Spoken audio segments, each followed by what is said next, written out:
tatay pag kumakain dito, hindi niya mauubos sa... Oh, tatagaubos. Kaya... Yung dalawang magkama, laki na yan, yung extra rice. Wala pa nila kasi. Kulang pa yun.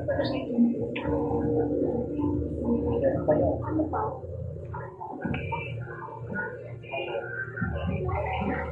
Sarap naman yan, dalawang yun.